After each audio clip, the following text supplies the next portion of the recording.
السلام علیکم لسنرز، میں ہوں آپ کی ہوسٹ نیلم، اور نیلم آپ کو اپنے چینل میں ویلکم کرتی ہے۔ شروع کرتے ہیں آج کی سٹوریز اللہ کا بابرکت نام لے کر، جو انتہائی عالی رتبہ اور بہت جلیل القدر ہے۔ تو شروع کرتے ہیں لسنرز آج کی خوفناک کہانی ہے۔ آج کی پہلی خوفناک کہانی میرے ساتھ ایمان سہیل نے لاہور سے شیئر کی ہے۔ ایمان کہتی ہیں میں آپ کے ساتھ کچھ خوفناک واقعات شیئر کرنا چاہتی ہوں۔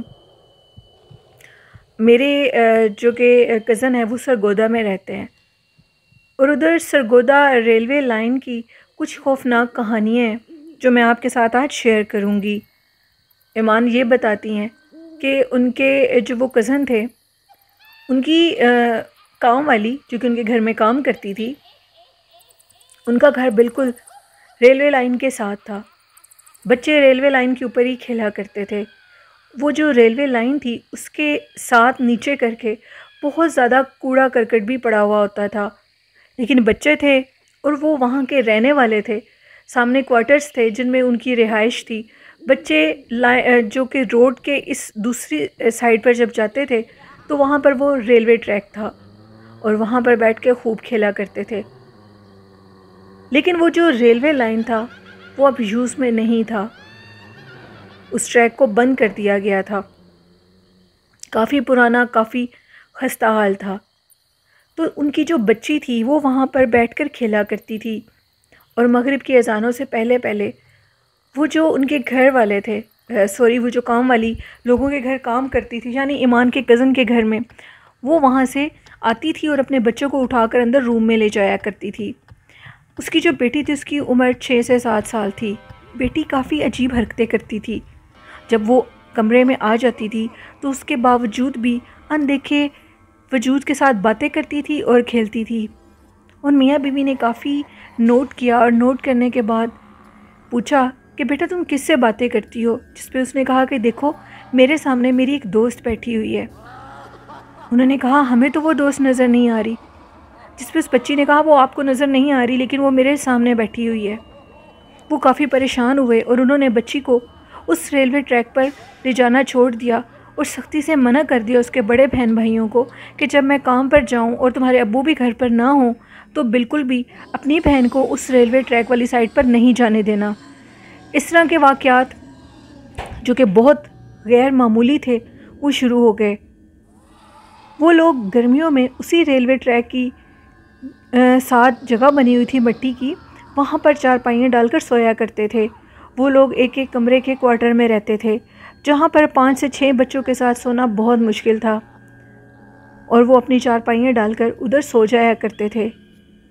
پہلے تو یہ مشہور تھا کہ اس ریلوے ٹریک پر جنات کا بسیرا ہے، چڑیلوں کا بسیرا ہے، لیکن جس سائڈ پر یہ رہتے تھے کہا جاتا تھا کہ اس جگہ پر ایسی کوئی چیز نہیں ہے۔ لیکن اب ادھر جو غیر معمولی واقعات شروع ہونے لگے ان کا سلسلہ شروع ہو گیا۔ وہ بتاتی ہے کام والی کہ میں سوئی پڑی تھی اور میں کیا دیکھتی ہوں کہ اچانک سے اس ریلوے ٹریک کے اوپر ایک بدنما حلیے کی عورت کھڑی ہوئی ہے اور میری بیٹی کی چارپائی کی طرف دیکھی جا رہی ہے۔ اب وہ لوگ بڑے پریشان ہوئے، اور اس طرح کے جو واقعات تھے وہ اب زور پکڑنے لگے۔ وہ عورت ڈر کے بیٹھ گئی اور اس بدنما حلیے کی عورت کو فوراً دیکھتے ہی اپنی بیٹی کی چارپائی کی طرف گئی اور اپنی بیٹی کو اٹھایا اور اپنے ساتھ لے آئی۔ ایک دفعہ وہ بتاتی ہے کہ میرا خاوند گرمیوں کی دوپہر تھی اور اسی ریلوے لائن کے اوپر بیٹھا سگریٹ پی رہا تھا کہ اچانک سے اسے کسی نے بہت زور سے دھکا دیا اور وہ بہت زور سے نیچے گرا اور اس کا سر پھٹ گیا۔ اب یہ واقعات صرف اس کام والی کے ساتھ اور اس کے گھر والوں کے ساتھ نہیں ہو رہے تھے، وہاں کے جو باقی کوارٹرز میں رہنے والے لوگ تھے جو ان کے ساتھ ہی سوئے ہوتے تھے ان کے ساتھ بھی یہ واقعات شروع ہونے لگے۔ ان کو خوفناک حلیے کی کچھ عورتیں اور مرد نظر آنے لگے۔ جب یہ رات کے ٹائم اس ریلوے لائن کی سائڈ پر سوتے تھے تو نیچے جہاں کوڑا کرکٹ تھا وہاں سے بچوں کی کھیلنے کی آوازیں آئیں، تو یہ لوگ یہ سمجھنے لگے کہ شاید ہم لوگوں کے بچے آدھی رات کو کھیلنے لگے ہیں۔ جیسے ہی ان لوگوں نے جا کر دیکھا تو وہ کیا دیکھتے ہیں کہ وہاں پر عجیب و غریب بالکل ننگے بچے کھیل رہے ہیں، اور کچھ خواتین اور مرد ان بچوں کے سامنے بیٹھے باتیں کر رہے ہیں۔ یہ واقعات اس کام والی نے اپنی آنکھوں سے دیکھے اور وہ لوگ اس کے گواہ ہیں۔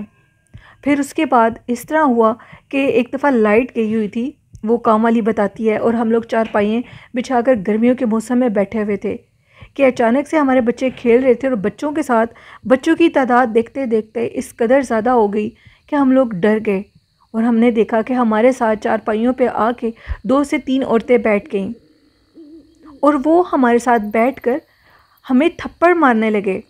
ہم لوگ چیخے مارتے ہوئے اپنے بچوں کو بڑی جلدی سے اس روڈ کو کراس کرتے ہوئے اپنے کوارٹرز کی طرف چلے گئے۔ ادھر جنات کا اس قدر بسیرا ہو گیا تھا کہ وہاں پر رہنا اب دشوار ہو چکا تھا۔ پھر ہم نے کچھ لوگوں سے بات کی، اور انہوں نے ہمارا یہ جو مسئلہ تھا وہ گورنمنٹ تک پہنچایا، اور انہوں نے پھر ان کوارٹرز کو، وہ سرگودا کے کوارٹر ہیں جن کو بالکل خالی کروا دیا۔ آج بھی ریلوے ٹریک فیکٹری ایریا والی سائٹ پر وہ قدیم کوارٹر موجود ہیں جن میں کوئی بھی نہیں رہتا۔ ان کو جا کر سرگودا میں جو بھی آپ کے لسنرز ہیں وہ دیکھ سکتے ہیں۔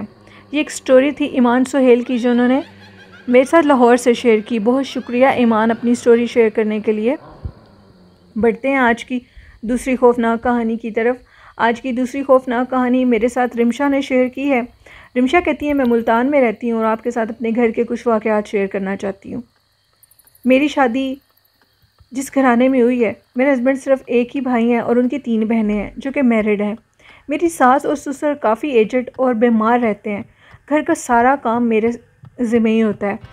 جب میری شادی ہوئی تو ہم لوگوں کا گھر بالکل پرانا اور بسیدہ حال تھا۔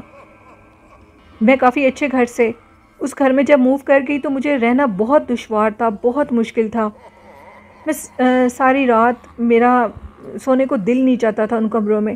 وہ بسیدہ کمرے تھے جن میں مجھے نیند نہیں آتی تھی، لیکن میری شادی ہو چکی تھی اور میرے امی ابو یہی کہتے تھے کہ بیٹا یہی تمہاری قسمت میں تھا اور تمہیں اب ادھر دل لگانا ہوگا۔ وقت کے ساتھ ساتھ اچانک سے ایک دن میں کچن میں کام کر رہی تھی تو مجھے کچن میں زردہ بنانے کی خوشبو آئی، جبکہ میں کچن میں کھڑی ہوئی ہنڈیا بنا رہی تھی۔ وہ خوشبو اس قدر تیز تھی جیسے کسی نے دیگ کا منہ کھول دیا ہو۔ میں نے سارا گھر چیک کیا، باہر گلی میں دیکھا اور یہ ویٹ کرتی رہی کہ شاید گلی میں کسی نے کچھ زردہ بنایا ہے، میٹھے چاول بنائے ہیں، چونکہ جو بھی ایسے بناتا تھا ہم لوگ محلے میں ایک دوسرے کو دیتے تھے، لیکن کوئی بھی نہیں آیا۔ خیر میں اس چیز کو بھول گئی، اور نیکسٹ ڈے میں کچن میں دوبارہ ہنڈیا بنا رہی تھی تو مجھے ایک بلی کی بولنے کی آواز آئی۔ میں نے جیسے ہی کچن سے باہر دیکھا تو ایک خوفناک کالا بلا، اتنا بڑا جو کہ اتنا موٹا تھا، وہ کسی بکری کے بچے کی طرح لگ رہا تھا۔ خوفناک بلا مجھے گھورتا ہوا ہم لوگوں کے اس روم میں چلا گیا جہاں پر فریج رکھا ہوا تھا۔ میں اس بلے کے پیچھے گئی تو کمرے میں کچھ بھی نہیں تھا۔ میں نے بیڈ کے نیچے سے دیکھا، سٹور میں دیکھا، فریج کے نیچے سے دیکھا، لیکن ادھر اس بلا نام کی کوئی چیز موجود نہیں تھی۔ وہ بلا کم اور ایک بکری زیادہ لگ رہی تھی۔ اس کا وجود ایک بکری کی طرح تھا، اس کی ہائٹ ایک بکری کی طرح تھی۔ میں نے اپنے ہسبینڈ کو بتایا اور کہا کہ میں نے امی ابو کو تنگ نہیں کیا کہ وہ اندر سوئے پڑے تھے، لیکن کچھ دنوں سے عجیب و غریب معاملات میری زندگی میں پیش آ رہے ہیں۔ ان واقعات کے بعد اب میں نے اپنے ہسبینڈ سے کہا کہ مجھے بہت ڈر لگتا ہے۔ ایک دفعہ میں اپنے نیچے والے روم میں سوئی ہوئی تھی تو اچانک سے میرے پاؤں کے جو انگوٹھے ہیں ان کو کسی نے زور زور سے ہلایا۔ میں نے سائیڈ لی تو میری کمر پہ کسی نے ہاتھ رکھا۔ میں ڈر کر اٹھ گئی اور باہر آ گئی۔ میں نے اپنی ساس کو یہ ساری بات بتائی، جس پہ میری ساس نے کہا کہ بیٹا آج کے بعد نیچے والے روم میں جہاں پر فریج رکھا ہوا ہے ادھر تم نے نہیں سونا، اس روم میں بہت زیادہ جنات کا بسیرا ہے۔ میں نے اپنی ساس کو کہا کہ آپ نے یہ بات مجھے پہلے کیوں نہیں بتائی۔ پھر اس کے بعد ہم لوگوں کے صحن میں ڈھیر سارے پلانٹس رکھے ہوئے تھے، ان پلانٹس کو کوئی چھیڑتا رہتا تھا، ایسے لگتا تھا کہ جیسے پتوں کو کوئی ہلا رہا ہو۔ میرے ہسبینڈ جو کہ اسی روم میں سوتے تھے وہ بھی یہی شکایت کرتے تھے کہ ان کے ساتھ عجیب و غریب معاملات پیش آتے ہیں۔ ان کی خواب میں ایک عورت آتی تھی جو کہ یہ کہتی تھی کہ تم نے شادی کر کے اچھا نہیں کیا، میں تمہارے گھر کبھی بھی بچہ نہیں ہونے دوں گی۔ ہم میاں بیوی نے کئی جگہوں سے علاج کروائے، بالآخر ایک اللہ والے کا پتہ لگا، ہم اس کے پاس گئے، اس نے ہمیں کچھ روحانی اور قرآن پاک کے وظیفے بتائے۔ ان وظیفوں کو کرنے کے بعد انہوں نے ہمارے اس سٹور میں قرآن پاک کی کچھ کلام تھی وہ لگا دی، اور اللہ کے حکم سے، اللہ کے فضل سے آج ہمارے گھر اللہ نے 2 بیٹے دیے ہیں۔ ہم لوگوں نے اس روم کو پرماننٹ بند کر دیا ہے۔ رمشا کہتی ہیں ان کی ساس کی اور ان کے سسر کی ڈیتھ ہو گئی ہے، اب اس گھر میں وہ اکیلی رہتی ہیں، ان کے بیٹے اور ان کے ہسبینڈ۔ وہ پرانے وقت یاد آتے ہیں جب ان کے ساس سسر زندہ تھے. ان کے ساتھ رمشا یہ بتاتی ہیں کہ ان کے ساس اور سسر بہت اچھے تھے. وہ ان کو کبھی بھول نہیں سکتی. ان کو بالکل ایک ماں اور باپ کی طرح پیار کرتے تھے. لیکن آج بھی وہ خوفناک واقعات مجھے بہت یاد آتے ہیں جو کہ انہوں نے مجھے ہدایت کی تھی کہ اپنی زندگی میں کہ اسٹور کو دوبارہ کبھی نہیں کھولنا. اور ان کی زندگی میں ہی ہم نے اس اسٹور کو بند کر دیا تھا. میری ساس کا کمرہ ہے جو اس کے اینڈ میں اسی کمرے کے اندر ایک چھوٹا سا اسٹور بنا ہوا ہے. میرے ہسبینڈ یہ بتاتے ہیں کہ اس اسٹور کے اندر بھی ان جنات کا بسیرا ہے. اور بالکل یہ بات حقیقت ہے. اکثر مہمان جو میری ساس کے کمرے میں آ کر اسٹے کرتے ہیں میں نے اپنی ساس کے روم کو وہاں پر مہمان آ کر رکتے ہیں اور ان کے لیے سونے کی جگہ بنا دی ہے. اس کمرے کو میں بالکل صاف رکھتی ہوں. تو وہ اکثر آ کر یہی شکایت کرتے ہیں کہ جب ہم رات کو سوئے ہوتے ہیں تو ایسے لگتا ہے جو اسٹور کے اندر لوہے کی پیٹیاں ہوتی ہیں ان کو کوئی چھیڑتا ہے ساری رات, کوئی باتیں کرتا ہے, عورتوں کی بولنے کی آوازیں آتی ہیں, سامان کو چھیڑنے کی آوازیں آتی ہیں. اس کمرے کو میں کبھی بھی بند نہیں کر سکتی. میں اس کمرے کو ہمیشہ صاف رکھتی ہوں. میں نے اس کمرے میں پھر نماز پڑھنی شروع کر دی. جیسے ہی میں نے اس کمرے میں نماز پڑھنی شروع کی تو اس مخلوق نے میرے بچوں کو نقصان دینا شروع کر دیا, بیمار کرنا شروع کر دیا. ہم دوبارہ ان اللہ والوں کے پاس گئے اور انہوں نے کہا کہ بیٹا یہ غیر مسلم جنات ہیں تو آپ ادھر نماز مت پڑھیں, یہی بہتر ہے. تو میں نے کہا کہ ہمیں نماز کے لیے پھر کیا کرنا ہوگا. انہوں نے کہا کہ آپ اپنے کمرے میں بھی نماز پڑھ سکتے ہیں. آپ کے اوپر والے حصے میں ان چیزوں کا گزر بسر نہیں ہے. آپ کے نیچے والے گھر میں جنات کا بہت زیادہ بسیرا ہے. میں نے پھر اپنی ساس کے اس روم کو اور سٹور کو صاف کر کے بند کر دیا ہے. ابھی بھی جا کر صفائی کرتی ہوں ادھر, لیکن اوپر میرے ہسبینڈ نے مجھے 2 روم اور بنوا دیے. کوئی بھی گیسٹ آئے تو وہ اوپر والے روم میں ہی رکتے ہیں. سٹور بھی بنوا دیا, کچن بھی بنوا دیا, لیکن نیچے والا حصہ بہت پرسرار ہے. آج بھی جب ہم اوپر سوئے ہوتے ہیں تو ایسے لگتا ہے رات کے ٹائم نیچے جیسے ہم لوگوں کے سونے کے بعد کوئی اور خاندان بھی رہتا ہے جو کہ ہمارے سونے کے بعد اٹھتا ہے اور گھر میں سارے معاملات ہوتے ہیں. اس کچن میں سے کھانے بننے کی خوشبو آتی ہے. ایک دن میں رات کو سوئی ہوئی تھی تو خواب میں کیا دیکھتی ہوں کہ ایک عورت اس نیچے والے کچن میں کچھ بنا رہی ہے اور یہ کہتی ہے کہ میرے کام میں مداخلت مت دیا کرو.